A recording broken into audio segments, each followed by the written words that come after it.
Hi, everybody. Welcome to another episode of Conversations with Women Like Me. And today we're chatting with Sydney Mickey. And she is from northern British Columbia. She is from the beautiful town of Prince Rupert. Prince Rupert is gorgeous. It's on the ocean. It's just lovely. And it was Yeah. there that she started her new life with her boyfriend and her darling 2 month old son. And they were on top of the world, and Sydney never thought the worst could happen, but it did. And she and her family's lives have never been the same since that fateful day. So Sydney is going to share a little bit about her story that she wrote for us. And she wrote in volume 5 of Women Like Me, From Lost to Living. Sydney, you'll find her in the first chapter, and her title is A Moment in Time, Life Will Never Be the Same. So thank you so much for being willing to come on and have a conversation with me about the story that you wrote. Of course. Thank you for giving me a chance to. Good. So let's start with just a couple of general questions, and then maybe we'll dive into your story. Um, Okay. why did you want to write your story? Um, because I know that it would help people. I've heard that since the car accident, I've heard that more often than not, and I just wanted to be able to share with other people who could have been in similar situations, Yeah. and Yeah. there has been. Yes. Yes. Yeah. It's being able to share your story and then have someone who is who maybe possibly was in a similar situation. It's so helpful, so absolutely Yeah. helpful. Okay, well, why don't we start by just talking a little bit about your story. One of the things I really found interesting when I was reading it is just before the car accident, when you talk about looking in the rear view mirror. And and I, I, I, I what I found interesting was that how did you know the driver was drunk? Um, well, when I looked in my rearview mirror, it was it's a two two lane road. Okay. Um, and they were swerving all over, like visibly swerving on the entire road. And so you knew they weren't just goofing around or being stupid. You could No, tell that someone was yeah, actually, I felt it. yeah. So intuitively you picked up that there was something seriously wrong with them, not just bratty people driving silly. No, no, it wasn't Yeah, that. yeah. And so you write about holding on to the steering wheel. Do you want to tell us a little bit about that? You also mentioned, I think, that you didn't like was the time super short from the time you saw them in the windshield to when the car accident, or to the mirror when the car accident happened? Yeah, so when I was driving, like there was nobody behind me, and then all of a sudden they had just come out of nowhere, and probably within a minute or two, um, they crashed into us. But I couldn't I couldn't say anything. My voice was I just was hoping that they would pass us soon, and I was scared that if I pulled over that they would crash into us. Oh, So so I was just hoping that they would pass us. yeah, that sounds really scary. Yeah, Yeah. to be in that situation. Wow. So do you want to tell us a little bit about what happened, how the accident happened? Um uh, so yeah, we were driving, and then I seen the car behind us, but I couldn't say anything because I was I don't know, I was just frozen. So um they were speeding behind us, and then I seen that they were passing it. So I looked over, I slowed down to let them pass, and then that's when their car rammed into ours.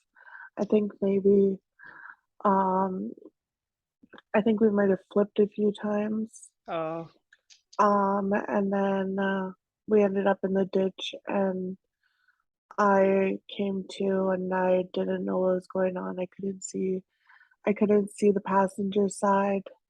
I couldn't see Shane or anybody. And then Shane, he had to climb out of the window on the passenger side, and he was just like immediately horrified because Wow.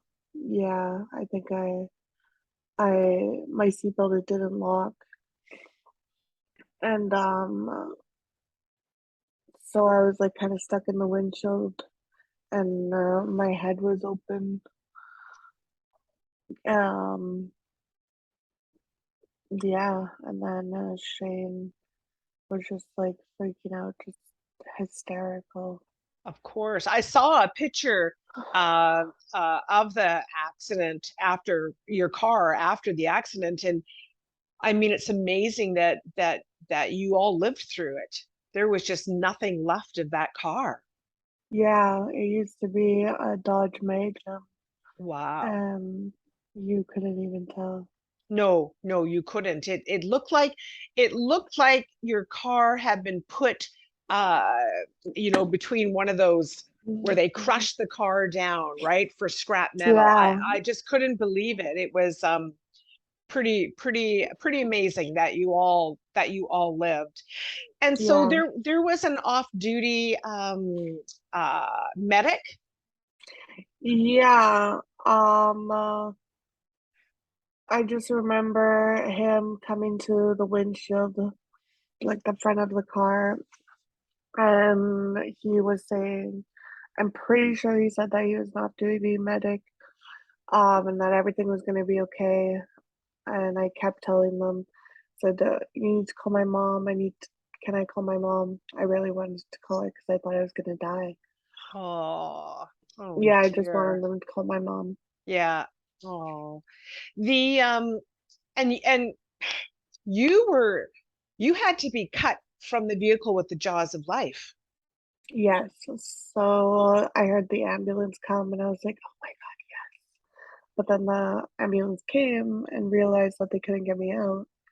So we had to wait for the fire truck. And then I remember the either firefighter or probably a firefighter, he told me that it was gonna be really loud, and they had to cut the door and the roof so that they Mhm. could pry it off and get me out of the windshield safely. Wow. So you went right through your windshield? Yeah, Wow. and I was stuck there. Wow. Oh my goodness. Yeah, Oh, Sydney. Oh, yeah. So wow. when Shane got out, that's what he seen. He seen I was stuck in the windshield, and I was kind of like up more, Yeah. like I wasn't fully sitting down because I had been pushed forward a bit. Yeah. Yeah. Wow. And so they got you out, thank Yeah. goodness. And I understand they medevaced you in a helicopter. Did they take you down immediately to Vancouver or? I think it was. I think the crash happened around 2, and then they had to stabilize me at the hospital. But I think the helicopter picked me up maybe around 6, so Okay. 4 hours. Yeah. Yeah. So they actually got you to the hospital and then they medevaced you down to Vancouver. Yes. Yeah. Wow. So, and you had do you remember like how many surgeries you had to have? Mm, as that at that time there was 2, I think, Yeah. like right away, 2 or Yeah. 3 right away. Yeah. But then like over the course of the years, because of my condition, I've gotten 8 surgeries altogether. Wow. 8. Ah, Yeah. ouch. Yeah. So, when did you realize the seriousness of your injuries? I know you mentioned in your story that you couldn't feel your legs when you were in the car.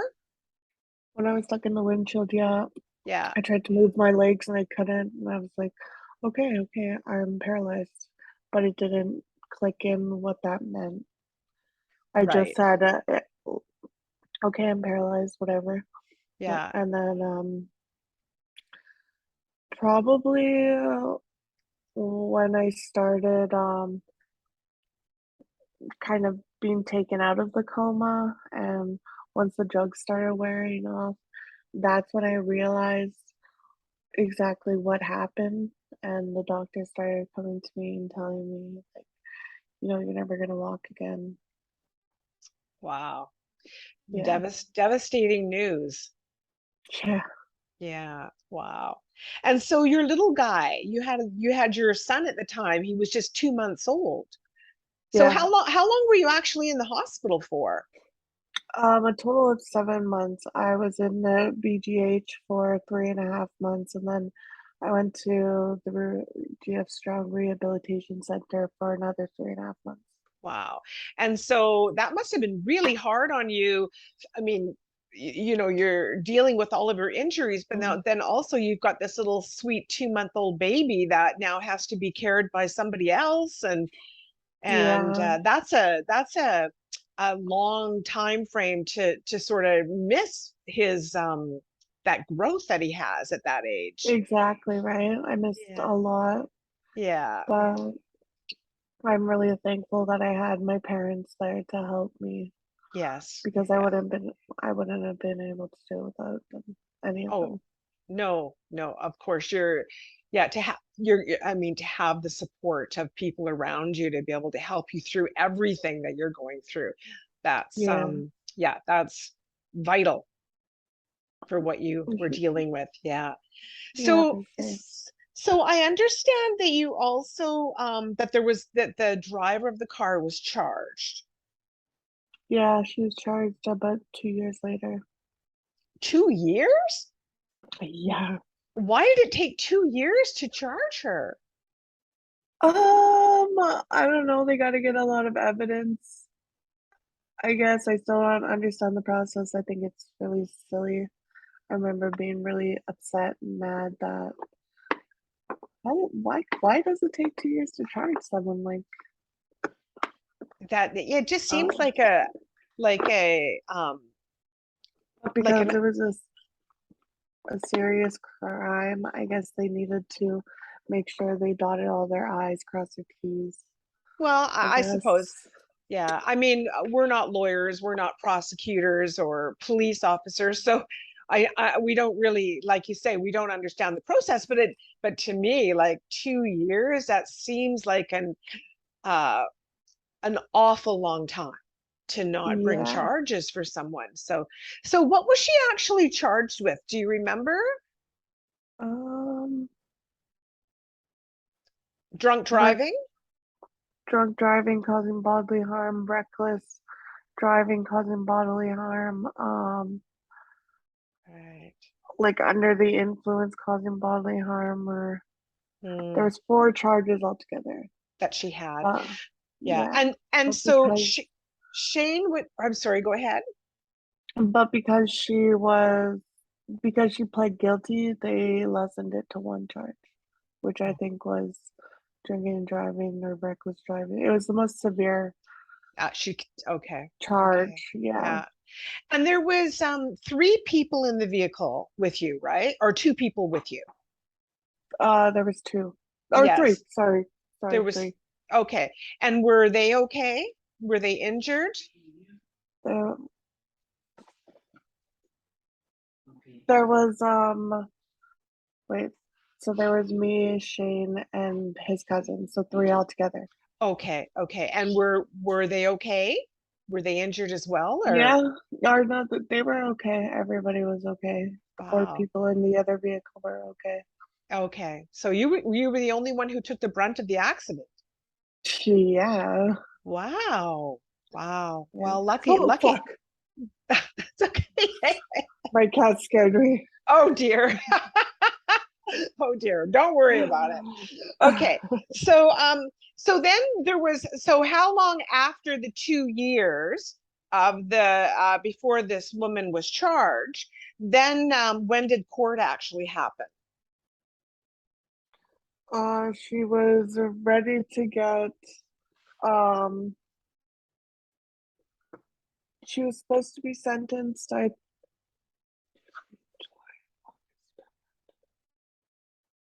She was supposed to be sentenced 5 months after pleading guilty. Yeah. But she missed her court date. Um, Oh, yeah, because she was into drugs. oh. Um, yeah, I and know Yeah, what? go ahead.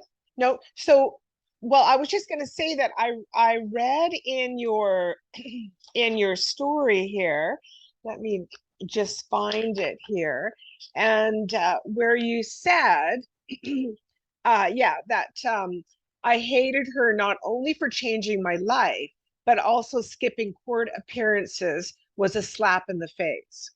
But then I love what you say next. I didn't realize that she probably was hurting and ashamed to face what she'd done. I mean, Yeah, it doesn't excuse her from going into and dealing with it. But I think that there's I mean, that's very insightful for you to even be, to be, to have your life changed like this, but yet to be compassionate and go, okay, I get where she might be coming from. Not excusing it by any yeah, means, but because she must have been tormented by what she'd done. yeah, for sure. It Yes. didn't matter what court proceedings or what anything would happen because she has to live with it. Yes. Yeah. For all her life. Exactly. Yeah. It changed Yeah. so many Yeah. lives. I can't imagine how much of a burden that was. Yes. Yes, for sure. And so, how long did she actually go to jail for? Or It what was was eight her months. sentence? 18 months. Uh, she got sentenced to 18 months. She was in jail for 45 days before that. Okay. Um, uh, so when you're in jail on remand, that's what she was on when you're not sentenced. Okay. She um you get a day and a half for every day. Right. Right. So she ended up, and was uh, that was taken into consideration for all the days she was in the Mm. jail for this. So altogether, it was like 6 months, and then you only really kind of served 2/3 in jail, so it like lessened a lot. So there's only 8 months that she, Wow. yeah. At the end of the day, sentence. Wow. So, and did she have to go, do you know, did she have any like treatment that she had to go through or counseling that she had to go was mandatory? Was there anything like that that you're aware of? Um, uh, I know she went to treatment for a bit, or maybe even a couple times, but um, I don't know, maybe she got help there, but I don't know where she's at in her life now. I think she still drinks Oh, and parties and does drugs. yeah. So so is she still living? Do you know? Is she still like, I think she moved back to Prince Rupert. She lived in Vancouver for a long yeah, time. yeah, yeah. Um, and so did she offer a apology in court? I don't know quite, like I've never been to In a court, in court, yeah, after I read my victim impact statement, she said sorry. She um yeah, just before we went to lunch. yeah, yeah. And And I know you wrote in the book here, you said that after the lunch break, you turned to the prosecutor and you started crying. and that you wanted to tell the woman who injured you in the accident something that you never thought you'd do. So what was it that you wanted to tell her? Or what did you tell her? After we came back from court, I told her that I forgive her. I told her that I don't, this isn't my burden to carry, and I forgive her for everything she's done and everything Wow. she's caused. My son, he didn't lose his mom, so her kids shouldn't lose theirs, and I really wanted her to know that. Yeah. Wow. Wow. Yeah, and I just you write that in the book that you say I had been carrying around the burden. The baggage wasn't mine to carry. I felt like I gave it back to her and felt immediately freed from the hate and anger I felt for her. And Sydney, I think that that's like a lot of people, they carry that anger and everything and they don't want to forgive. And I think this is an excellent example of forgiveness is not forgive forgiveness is not saying what you did was okay. It's not forgetting what that person did. It's not saying they shouldn't be punished for that, but it's releasing yourself from that burden that you were carrying around, and then getting rid of the hate and anger. Because I'm sure when we're carrying around that stuff inside of us, uh, we can't heal, we can't live our best Exactly. life, and Exactly. yeah, and I think That's how I was. yeah, and that's probably, you know, Mm. horrible, but again, for her, you just don't want, you hope that she makes something better of her life. You hope Yeah, that, exactly. that from this horrible thing that happened, at least she could, uh, pick herself up and make herself better, hopefully. That's all that Yeah. you can do. Yeah. Yeah, exactly. Yeah. So how is your life now? How are things going? Um, a lot better than they were, yeah. Yeah. I remember thinking before that I would never get to the place I'm at now. And Hmm. I'm just really thankful. Get out of here. Well, I really liked in your story when you talked about starting to drive again. Yeah, I'm really happy that I was able to do that. And so the vehicle you have, is that all hand controls for speed and everything then? Yes, Yeah. yeah. So Yeah. it's on my left side, and I I have to pull this lever down to excel, and then Yeah. if I want to stop, then I kind of push it forward. Yeah. Yeah. A little different than most vehicles out there. Yeah, Yeah, yeah. It's but that complicated if you don't know. yeah. But how nice for you to gain some of your freedom back. Exactly. It opened up like a door of opportunities. Yeah, but it must have been kind of scary getting back on the road after what you've been Yeah, through. the first time I was like in the driver's seat, I felt really scared because I looked up at the windshield and I was like, the last time I was in the front, that's what happened. Yeah. Oh, And I had only driven in Prince Rupert prior to that. And Prince Rupert is incredibly small, so yes. it's not like there's lots of traffic. You're not So it wasn't when a big city. yeah, so when I learned to drive again, it was in Vancouver, Ah, and that was scary. I bet. I It was a big bet. difference. I bet. Wow. Well, Yeah, good for you that you got the courage up to do it because, um, yeah, there's nothing like having your freedom back. Yeah, yeah, for as much as sure. you can. Yeah, for sure. Yeah. And then I also, um, uh, I liked what you said in here about, well, you said in here that you struggle daily, but your life has actually gotten better. And then you say, with that being said, speak up and speak loud when you see anyone about to drink and drive. So I mean, what do we do? I guess if you're trying to stop someone and they won't, I guess you call the police. Yeah, or even secretly hide their keys or something. Yeah. Like I've done that for people. I hide their keys. I'm like, oh my God, I hope you look. Yeah.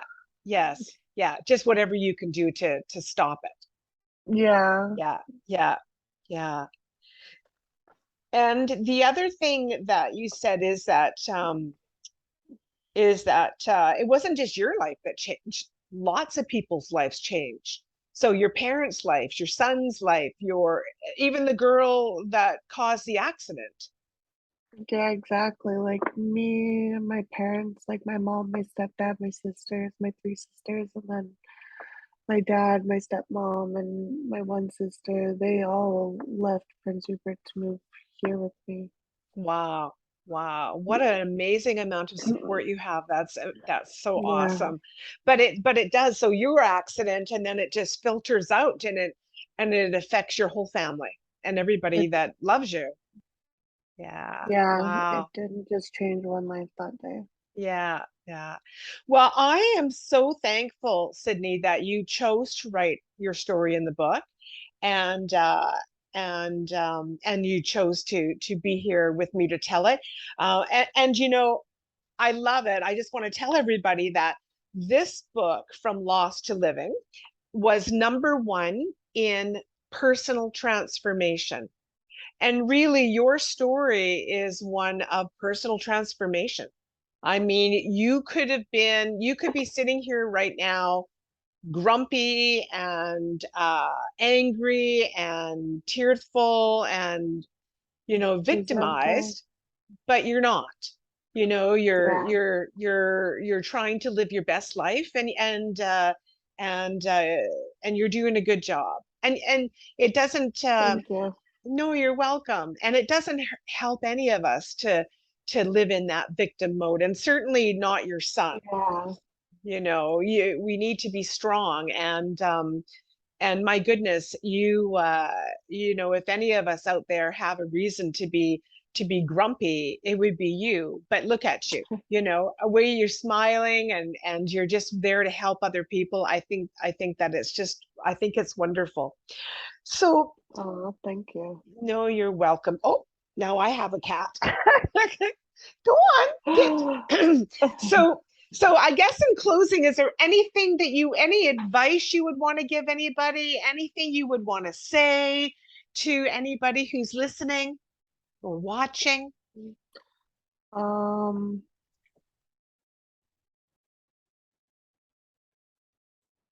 I don't know.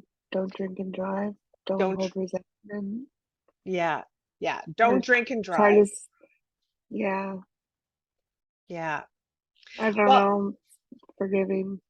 Forgiveness is a big thing. if forgiveness is massive, eh? It's just so much for healing. Yeah. Yeah. Well, I would like to finish it off by quoting your quote in the book, because before I even met you, I read this quote that you have, and I found it on social media, and I love it. And it says, "People stare like they've never seen a goddess in a wheelchair before." Sydney Mickey. So I love that. I just love it. So that's where we'll Oh, end. I think it's just oh, beautiful. So thank you thank you. so much. And I appreciate you being here. And let's definitely keep in touch. Yeah, for sure. Thank you for having me. You're welcome.